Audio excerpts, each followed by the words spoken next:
कड़ी सुरक्षा के बीच पटवारी लेखपाल भर्ती परीक्षा आज पेपर लीक होने के बाद रद्द हुआ था एग्जाम।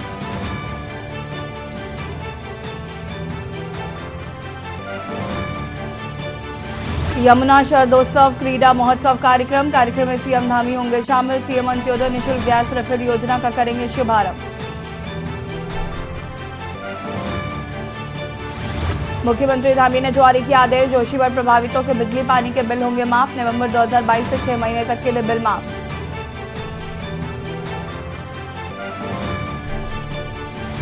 मुख्यमंत्री पुष्कर सिंह धामी से मिले बेरोजगार युवा, टूटा गतिरोध, नरम पड़ी बेरोजगार युवाओं की तेवर।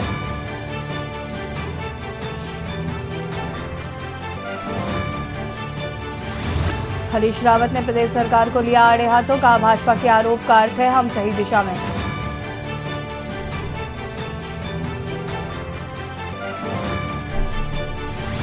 पटवारी जेईई भर्ती परीक्षा में 56 नकलचियों अभ्यर्थियों की सूची जारी, आगामी परीक्षाओं में नहीं बैठेंगे।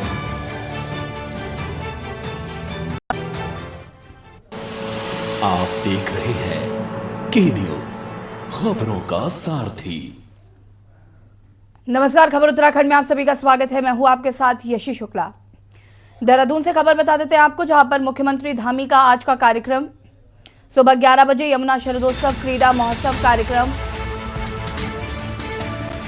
सीएम अंत्योदय निःशुल्क गैस रिफिल योजना का शुभारंभ, विभिन्न विकास योजनाओं का लोकार्पण एवं शिलान्यास। मुख्य सेवक आपके द्वार कार्यक्रम अंतर्गत जनसंवाद। मुख्यमंत्री धामी का आज का कार्यक्रम सुबह 11 बजे यमुना शरदोत्सव क्रीड़ा महोत्सव कार्यक्रम, सीएम अंत्योदय निःशुल्क गैस रिफिल योजना का शुभारंभ।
सीएम अंत्योदय निःशुल्क गैस रिफिल योजना का शुभारंभ।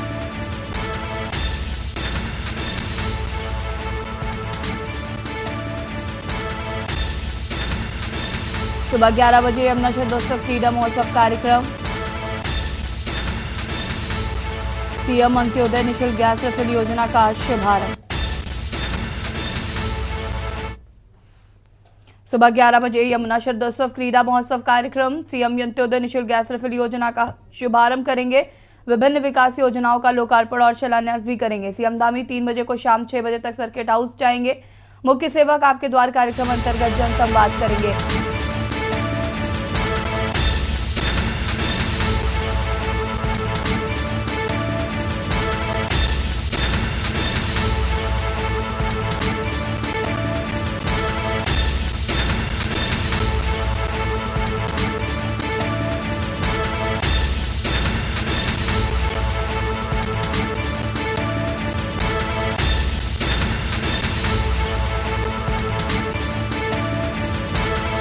भेंट वार्ता,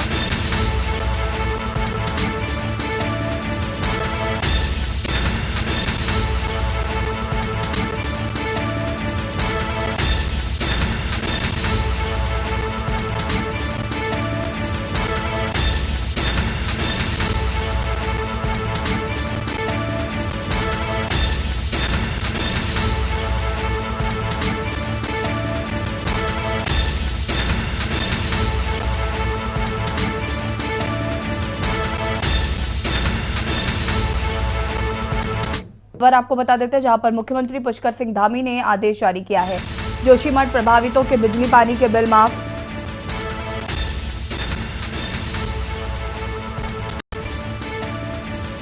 आपदा को लेकर हुई कैबिनेट में फैसला लिया गया था। नवंबर 2022 से 6 महीने तक के लिए बिल माफ होंगे। नवंबर 2022 से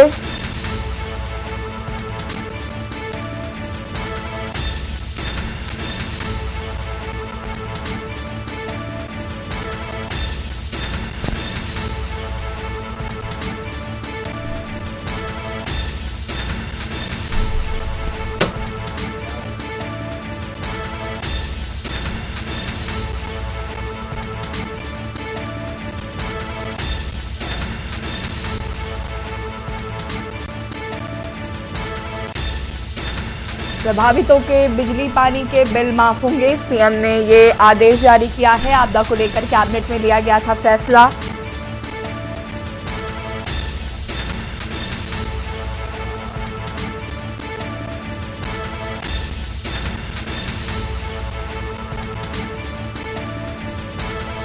मुख्यमंत्री पुष्कर सिंह धामी ने जारी किया आदेश। जोशीमठ प्रभावितों के बिजली पानी के बिल माफ।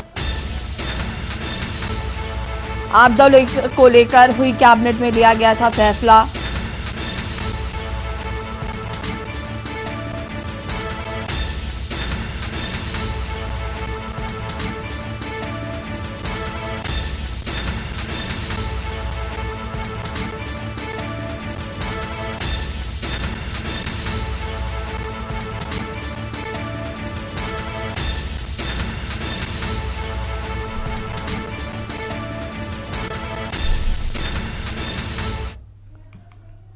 देहरादून से खबर, जहां पर उत्तराखंड में पटवारी भर्ती पुनर्परीक्षा आज रविवार को प्रदेश भर में होगी पटवारी परीक्षा।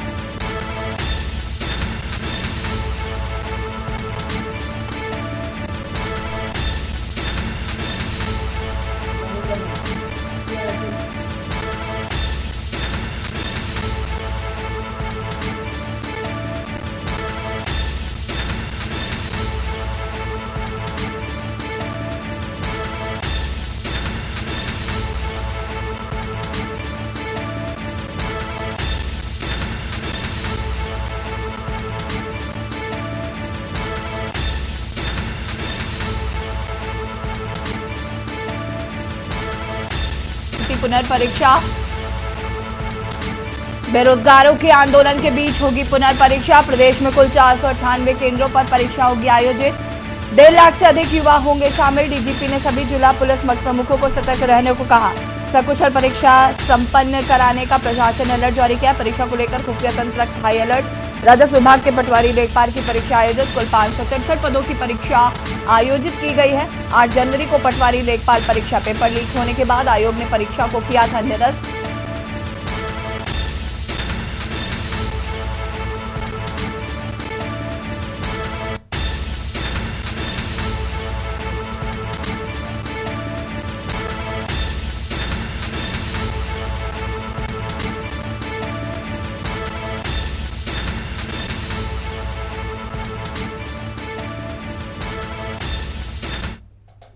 रुड़की में गणेशपुर पुल पर चेकिंग के दौरान उस समय हंगामा हो गया जब सीपीयू युवकों को चेकिंग के लिए रोका गया। युवकों ने अपने आप को सैन्यकर्मी बताते हुए सीपीयू कर्मियों पर थप्पड़ मारने का आरोप लगाया।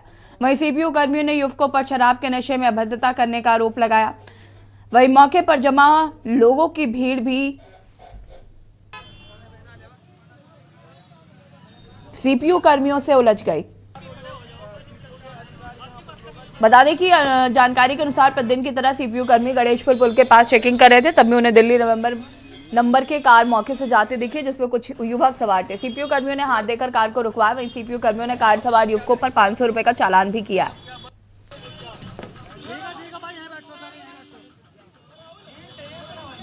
भाई तो आगे से थोड़ा यार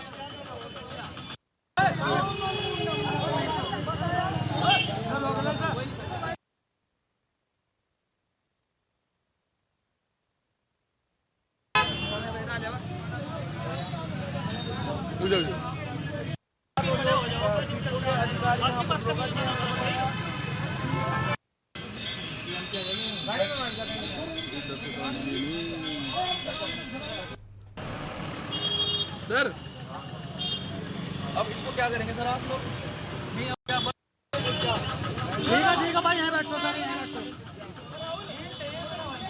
भाई तू आगे से थोड़ा सा यार हमें डालने यार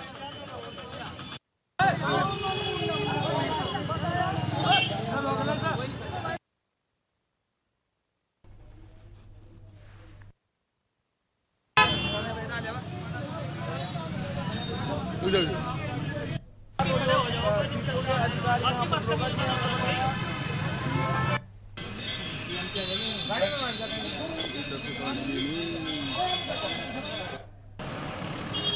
सर अब इनको क्या करेंगे सर आप लोग नहीं अब क्या ठीक है भाई, यहाँ बैठो सर, यहाँ बैठो। भाई तू आगे से थोड़ा सा यार हमें डालने यार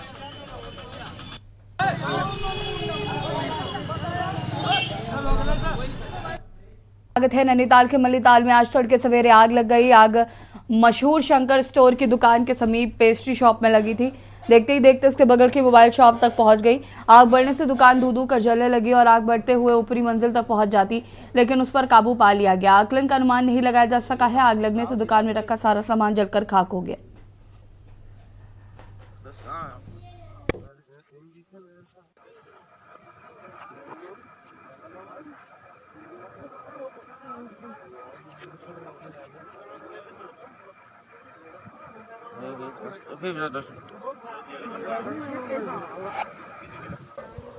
तस्वीरें आपको हम टीवी स्क्रीन पर दिखा रहे हैं। यहाँ पर आप देख सकते हैं कि आग की लपटें कितनी तेजी से उठ रही हैं। फिलहाल आग पर काबू पा लिया गया है।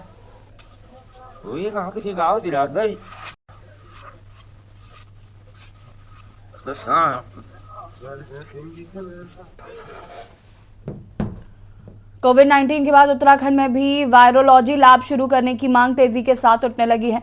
आयुष्मान भारत इंफ्रास्ट्रक्चर मिशन के तहत भारत सरकार की ओर से 4 zonal national institute of virology की स्थापना की बात की गई। उत्तराखंड की राज्यसभा सांसद कल्पना सैनी ने राज्यसभा में भी इस मुद्दे को जोर शोर से उठाया। ऋषिकेश एम्स के वरिष्ठ रेजिडेंट डॉक्टर जितेंद्र गिरोला लगातार सरकार से उत्तराखंड की पैरवी कर रहे हैं, जिसमें केंद्र सरकार की ओर से जल्दी साइट निरीक्षण की बात कही गई। अगर सब ठीक ठाक रहा तो आने वाले दिनों में उत्तराखंड में वायरोलॉजी लैब स्थापित होने के बाद शोध शुरू हो जाएंगे।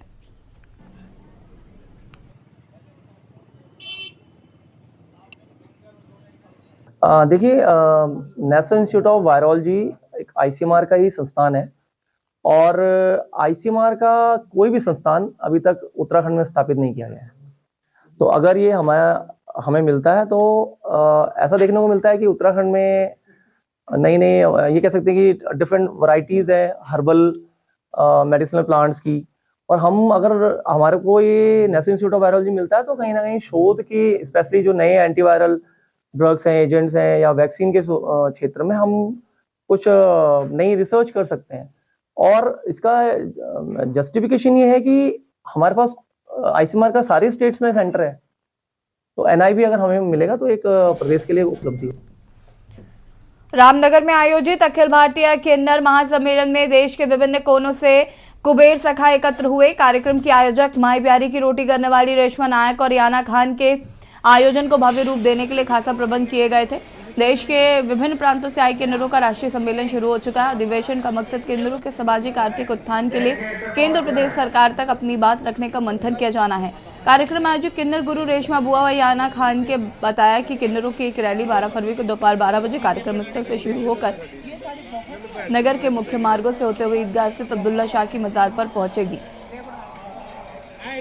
इस दौरान किन्नर आम जनता को सिक्के भी वितरित करेंगे। किन्नर सम्मेलन में के माध्यम से समाज के सभी वर्गों से नशे में दूर रखने की अपील करेंगे। सम्मेलन स्थल के निकट लगा हाट बाजार कार्यक्रम की रौनक बढ़ा रहा है।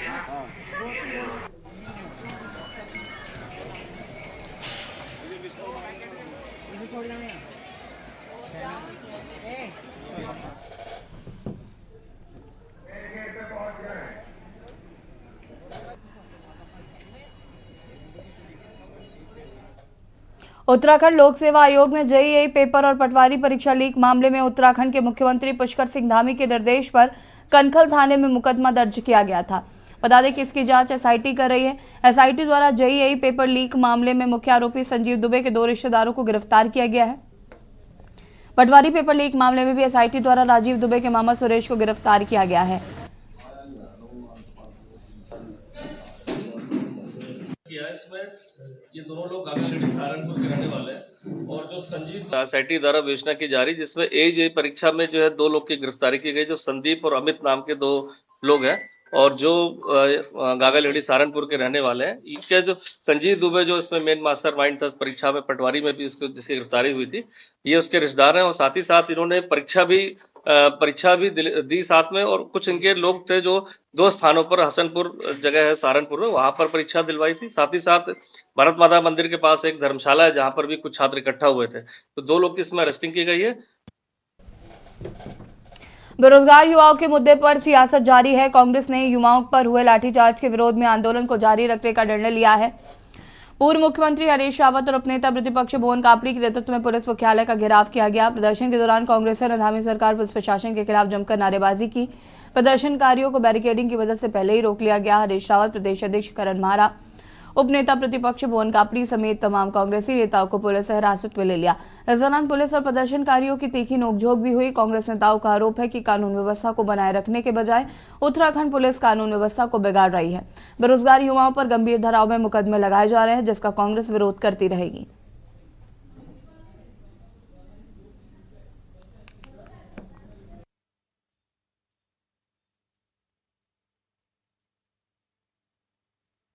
लॉ इन ऑर्डर बिगाड़ा है, जिसका काम है कि लॉ इन ऑर्डर संभालना, वही आज लॉ इन ऑर्डर बिगाड़ रहा है। पुलिस के सिपाहियों के, पुलिस के अधिकारियों के हाथ पे पत्थर दिखाई दे रहे हैं, पत्थर मारते हुए जा रहे हैं, युवाओं के बीच पहले पथराव कर रहे हैं, फिर लाठियां बाज रहे हैं और 307 जैसे संगीन धाराओं पे मुकदमे लगा रहे हैं।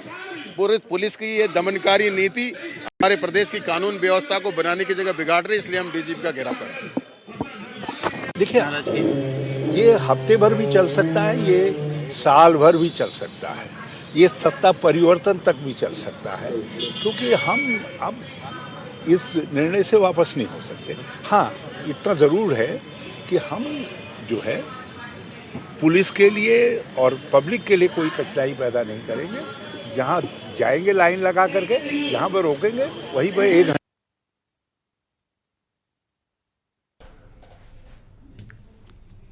खबर विकासनगर से, जहां पर बेरोजगार युवाओं के आंदोलन को लगातार विभिन्न संगठनों का समर्थन मिलने का क्रम जारी है, जिसके चलते आम आदमी पार्टी के प्रदेश अध्यक्ष आजाद अली की अगुवाई में पार्टी कार्यकर्ताओं ने विकासनगर में प्रदेश सरकार के खिलाफ नारेबाजी करते हुए सरकार का पुतला दहन किया है। इस दौरान प्रदर्शनकारियों की अगुवाई कर रहे आजाद अली ने कहा कि प्रदेश सरकार आकन भ्रष्टाचार में डूबी हुई है, जिसके चलते लगातार भर्ती घोटाले सामने आ रहे हैं। बेरोजगारों के साथ जो है ये सरकारें जो है अत्याचार कर रही हैं और जो सपना उत्तराखंड राज्य में युवाओं ने, यहाँ की महिलाओं ने जो है देखा था कि उत्तराखंड राज्य अलग होगा तो यहाँ रोजगार के साधन उपलब्ध होंगे जो है, और उत्तराखंड राज्य ऐसे नहीं बना। उत्तराखंड राज्य बनाने के लिए यहाँ की महिलाओं ने, युवाओं ने, यहाँ के बुजुर्गों ने अपने प्राणों की आहुति दी। इसलिए दी कि यहाँ पे अलग राज्य हुआ तो हमें जो है यहाँ पे हमारे बच्चों को नौकरी मिलेगी और यहाँ पे रोजगार मिलेगा, महंगाई कम होगी, भ्रष्टाचार कम होगा। लेकिन यहाँ उल्टा हुआ। देखिए, जिस तरीके से परसों राज्य सरकार द्वारा बेरोजगार नौजवानों पर लाठीचार्ज किया गया, उसकी हम सबसे पहले तो बहुत कड़ी निंदा करते हैं। वो बहुत ही निंदनीय कृत्य था। एक तरफ भारतीय जनता पार्टी कहती है अमृत काल चल रहा है, हम अमृत महोत्सव मना रहे हैं, और एक तरफ जो देश का भविष्य है नौजवान, उनके साथ कितनी बर्बरता पूर्वक तरीके से लाठीचार्ज किया गया और उनकी गिरफ्तारी की गई, तो बहुत ही शर्मनाक काम है। उसके विरोध में आज उत्तराखंड का एक प्रत्येक जागरूक व्यक्ति और हमारी आम आदमी पार्टी और सेलाकुई के जागरूक जितने भी हमारे पार्टी से जुड़े सभी साथी हैं, इसका कड़ा विरोध करते हैं। बड़े में इतना ही। देखते रहिए के न्यूज़ इंडिया। नमस्कार।